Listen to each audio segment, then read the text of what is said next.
जय माँ गायत्री। जयपुर राजस्थान की सीमा शर्मा बतलाती हैं, उन दिनों मैं अपने गुरुधाम शांति कुंज हरिद्वार में थी। एक सुबह जब मैं शांति कुंज के शिक्षण प्रशिक्षण विभाग के कार्यालय में पहुंची तो मेरी नज़र दीवार पर टंगे ब्लैक बोर्ड पर टिक गई। वहां एक सच्चिंतन लिखा था। खूबसूरत तस्वीर नेगेटिव से तैयार होती है और वह भी अंधेरे कमरे में।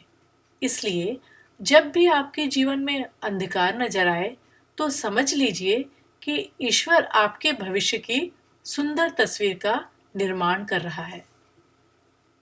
इस सद्वाक्य को पढ़ते ही मेरे आज के सुनहरे वर्तमान के पीछे वह अंधकार में अतीत मेरी आंखों के आगे नाच उठा। बात मेरे जीवन की शुरुआत की है, तब की जब मैं महज 2.5 साल की थी। माँ बताती हैं कि एक दिन मैं अकेली ही खेलती खेलती छत पर जा पहुंची। छत 3 मंजिल की थी। मैं अपने आप में मगन उछलती कूदती छत के छोर पर पहुंच गई। हवा तेज चल रही थी। अचानक तेज हवाओं ने आंधी का रूप ले लिया और मैं उस आंधी में तिनके की तरह उड़ती हुई धड़ाम से सड़क पर गिरी। मेरे शरीर व रीढ़ में गहरी चोट आई। माता पिता ने बड़े बड़े डॉक्टरों के पास व कई अस्पतालों में दिखलाया। चिकित्सा चली, मैं ठीक भी हो गई, किंतु मेरा बौद्धिक विकास रुक गया। मैं जो कुछ भी पढ़ती याद ही नहीं रहता। टीचर की बातें कुछ समझ नहीं पाती थी। खूब डांट पड़ती थी। मेरी पिटाई भी होती थी। मैं अक्सर सोचती कि मैं बहुत बुरी हूँ, मुझे कुछ याद क्यों नहीं रहता, और सब लोग मुझे मंदबुद्धि कहते थे।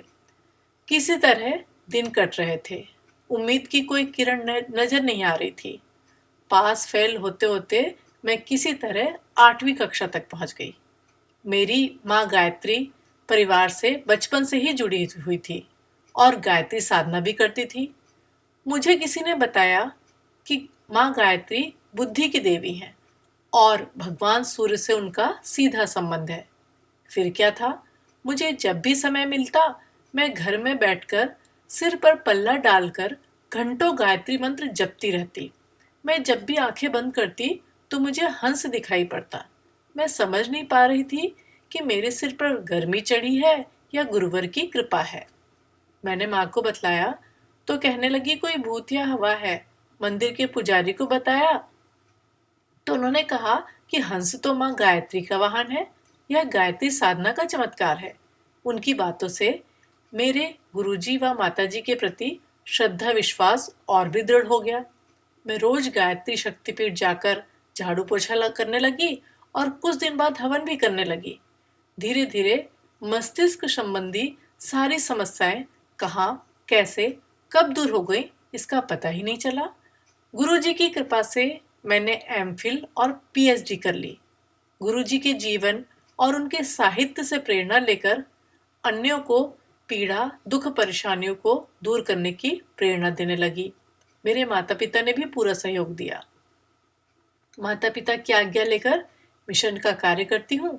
लोगों की श्रद्धा मिशन के प्रति बढ़ाते हुए मैं घूम घूम कर वैज्ञानिक आध्यात्मवाद के प्रतिपादन का भी कार्य कर रही हूँ।